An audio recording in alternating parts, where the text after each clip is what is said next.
ನಮಸ್ಕಾರ ಸ್ನೇಹಿತರೆ, ನರ್ಸಿಂಗ್ ಇನ್ ಕನ್ನಡ ಯೂಟ್ಯೂಬ್ ಚಾನಲ್ಗೆ ಸ್ವಾಗತ. ಆ್ಯಸ್ ಎಕ್ಸ್ಪೆಕ್ಟೆಡ್ ಓಕೆ ನಾವು ನಾಳೆ ಮಾಡಿದ್ವಿ ನರ್ಸಿಂಗ್ದು ಎಕ್ಸಾಮ್ ಸೆಂಟ್ರ್ ಇನ್ನೂ 2 ಡೇಸಲ್ಲಿ ಬಿಡ್ತಾರೆ ಅಂತಂದು ಹೇಳಿದ್ವಿ. ಹಂಗಾಗಿ ಓಕೆ ಅಂದರೆ ನಿನ್ನೆ ಹೇಳಿದ್ದೆ, ಇವತ್ತು ಬಂತು. ನೋಡಿದ್ರೆ ಅಂದ್ಕೊಂಡಿದ್ದೀರಾ ಎಲ್ಲ ಗ್ರೂಪಲ್ಲೂ ಕೂಡ ಶೇರ್ ಮಾಡಿದ್ದೀನಿ. ಸರಿ, ಇವಾಗ ಏನೆಲ್ಲ ಚೇಂಜಸ್ ಆಗಿದ್ದಾವೆ ಓಕೆ ನಿಮ್ಗೆ ಗೊತ್ತಿರಬೇಕು. ಈ ಹಿಂದೆನೂ ಕೂಡ ಎಕ್ಸಾಮ್ಸ್ ಇದೇ ರೀತಿ ನಡೆದಿದ್ವಲ್ವಾ. ಓಕೆ ಒಂದು ಎಕ್ಸಾಂಪಲ್ ತೋರಿಸ್ತೀನಿ ನಾನು ಇವಾಗ. Okay time table nursing, okay time table ಬೇಡ, ಕೆಳಗಡೆ ಬರ್ತೀನಿ. Okay list theory examination centre attachment of the colleges ಅಂತ ಇದೆ. ಅದನ್ನ ಕ್ಲಿಕ್ ಮಾಡ್ಕೊತೀನಿ ಒಂದನ್ನು. ಓಕೆ ಈಗ ನಾನು ಕ್ಲಿಕ್ ಮಾಡ್ಕೊಂಡಿದ್ದೀನಿ. ಓಕೆ ಓಪನ್ ಮಾಡ್ಕೊಂಡಿದ್ದೀನಿ. ಇಲ್ಲೂ ಕೂಡ ನಿಮ್ಗೆ ಹಳೆಗೆ ಗೊತ್ತಿರಬೇಕು, list of theory examination centre first year BSc nursing supplementary and second year third year annual and first and second post basic BSc nursing first sem supplementary and second sem annual course ಎಲ್ಲನೂ ಕೂಡ examination ಸೆಂಟ್ರಿಗೆ ಬಿಟ್ಟಿದ್ರು. And ಅದೇ ರೀತಿಯಾಗಿ first year and second year MSc nursing ಇವೆಲ್ಲರೂ ಕೂಡ ಕೋರ್ಸಸ್ತು ಒಂದು ಸೆಂಟರ್ನ ಬಿಟ್ಟಿದ್ರು. ಇಲ್ಲಿ ಗಮನಿಸಬೇಕು, ಇಲ್ಲಿ ಎಷ್ಟಿದೆ ಅಂತಂದರೆ ಕೇವಲ ಎಷ್ಟು ಕಾಣಿಸ್ತಿದ್ದು ನೋಡ್ರಿ, 58 ಪೇಜಸ್ದು ಒಂದು ಮಾತ್ರ PDF ಇದ್ದು. ಅಂತಂದರೆ ಈ ಹಿಂದೆ ನಾವು ಏನಾದರೂ ಎಕ್ಸಾಮಿನೇಷನ್ ಸೆಂಟರ್ ನೋಡಿದಾಗ ಕಡಿಮೆ ಕಾಣಿಸ್ತಿದ್ದು ಅಂತ ಹೇಳಿದ್ರೆ, ಅಂದರೆ 58 ಪೇಜಸ್ ಇದೆ ಅಂತಂದರೆ ಅಲ್ಲೇ ಅರ್ಥ ಮಾಡ್ಕೋಬೇಕು ಎಕ್ಸಾಮಿನೇಷನ್ ಸೆಂಟರ್ ಕೂಡ ಕಡಿಮೆ ಇದ್ದಾವೆ ಅಂತಂದು. ಓಕೆ ನನಗೆ ಬೇಕಾದ್ರೆ ಒಂದು ಸ್ಕ್ರಾಲ್ ಮಾಡಿ ನೋಡಿಬಿಡೋಣ ಎಷ್ಟಿದ್ದು ಸೆಂಟರ್ಸ್ ಅಂತಂದು. ಓಕೆ ಇಲ್ಲಿ ಹಳೆ ಲಿಸ್ಟ್ ತೋರಿಸ್ತೈತಲ್ವಾ. ಓಕೆ ನಾನು ಸ್ವಲ್ಪ ತೀರಾ ಕೆಳಗಡೆ ಬರ್ತೀನಿ. ಓಕೆ ಬಂದ ತಕ್ಷಣ 160 ಎಕ್ಸಾಮಿನೇಷನ್ ಸೆಂಟರ್ಸ್ಗಳು ನಮ್ಗೆ ಏನು ಕಂಡು ಬರ್ತವೆ ಅಂತಂದರೆ, ಈ ಹಿಂದೆ ಎಕ್ಸಾಮಿನೇಷನ್ ಎಲ್ಲರೂ ಕಂಬೈಂಡಾಗಿ ನಡೆಸಿದ್ರು ಕೂಡ ಅಲ್ಲೂ ಕೂಡ. ಸೊ ಇವಾಗ ಏನೆಲ್ಲ ಬದಲಾವಣೆ ಆಗಿದೆ ನೋಡೋಣ ಈಗ.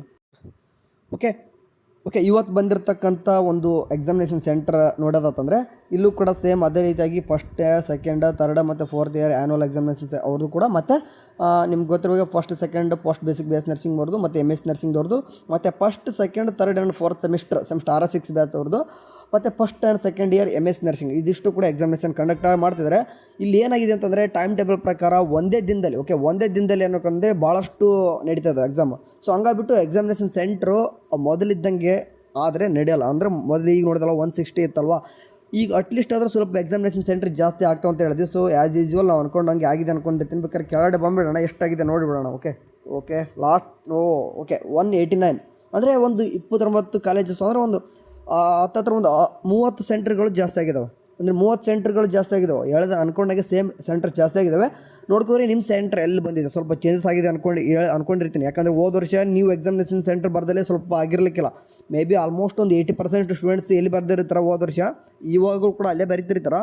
ಬಟ್ ಅದಾಗಿ ಕೂಡ ಕೆಲವೊಂದಿಷ್ಟು ಕಾಲೇಜಲ್ಲಿ ಏನು ಮಾಡಿದ್ದಾರೆ ಅಂತಂದರೆ ಓನಾಗಿ ಅವರೇ ಒಂದು ಸೆಂಟ್ರನ್ನ ತೊಗೊಂಡಿದ್ದಾರೆ.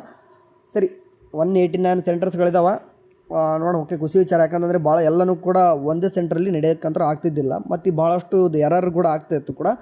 ಇನ್ ಕೇಸ್ ಈಗ ಸೆಂಟ್ರ್ಗಳು ಜಾಸ್ತಿ ಆಯ್ತು ಅಂದರೆ ಆಟೋಮೆಟಿಕಲಿ ಕಾಪಿ ಎಲ್ಲ ನಡೀತಾ ಇತ್ತು. ಓಕೆ ನಿಮ್ಮ ಅಂದರೆ ಇನ್ ಕೇಸ್ ಸೆಂಟ್ರ್ ಜಾಸ್ತಿ ಆಗಿತ್ತು ಅಂದರೆ ಒಂದೇ ಸೆಂಟ್ರಲ್ಲಿ ಜಾಸ್ತಿ ನಡೆಸಿದ್ರೆ ಏನಾಗಿತ್ತಂದರೆ ಕಾಪಿ ನಡೀತಾ ಇತ್ತು. ಇವಾಗ ಇದರಿಂದ ಏನಾಗುತ್ತಂದರೆ ಕ್ವಶನ್ಸ್ ಪೇಪರ್ ಸ್ವಲ್ಪ ಅದು ಎಲ್ಲೆಲ್ಲೋ ಓಡಾಡ್ತಿದ್ದು, ಇದರಿಂದ ಸ್ವಲ್ಪ ಎಕ್ಸಾಮಿನೇಷನ್ ಸ್ವಲ್ಪ ಟಫ್ ನಡೀತಿತ್ತು. ಅಂತಂದರೆ ನಿಮ್ಗೆ ಅನಿಸ್ಬೋದು, ಅಂದರೆ ಒಂದೊಂದು ಏರಿಯಾ ಕಡೆ ಹೆಂಗಾಗುತ್ತಂತಂದರೆ ಈ ರೀತಿ ನಡೆದಾಗ ಆಟೋಮೆಟಿಕಲಿ ಯೂನಿವರ್ಸಿಟಿ ಅವರು 3 ಲೆವೆಲ್ಸ್ ಎಕ್ಸಾಮಿನೇಷನ್ ಪೇಪರ್ ತೆಗೆದಿರ್ತಾರೆ. ಸೊ ಹಂಗಾಗಿ ನಿಮಗೆ second level third level paper ಮಾತ್ರ ನಿಮಗೆ ಕಷ್ಟ ಆಗ್ತಿತ್ತು. ಸೊ ಹಂಗಾಗ್ಬಿಟ್ಟು ಇವಾಗ ಫಸ್ಟ್ ಲೆವೆಲ್ ಪೇಪರ್ ಎಲ್ಲರಿಗೂ ಬರಲಿ, ಯಾಕಂದರೆ ಫಸ್ಟ್ ಲೆವೆಲ್ ಪೇಪರ್ ಈಸಿ ಇರುತ್ತೆ, ಎಲ್ಲರೂ ಕೂಡ ಪಾಸ್ ಆಗ್ತಾರೆ. ಸೆಕೆಂಡ್ ಲೆವೆಲ್ ಥರ್ಡ್ ಲೆವೆಲ್ ಬಂತಂದರೆ ಸ್ವಲ್ಪ ಕಷ್ಟ ಆಗ್ತಾ ಹೋಗುತ್ತೆ. ಸೊ ಹಂಗಾಗ್ಬಿಟ್ಟು ಈಗ ಒಳ್ಳೆ ಯೂನಿವರ್ಸಿಟಿ ಕಡೆಯಿಂದ ಒಳ್ಳೆ ಗುಡ್ ಡಿಸಿಷನ್ ತೊಗೊಂಡಿದ್ದಾರೆ.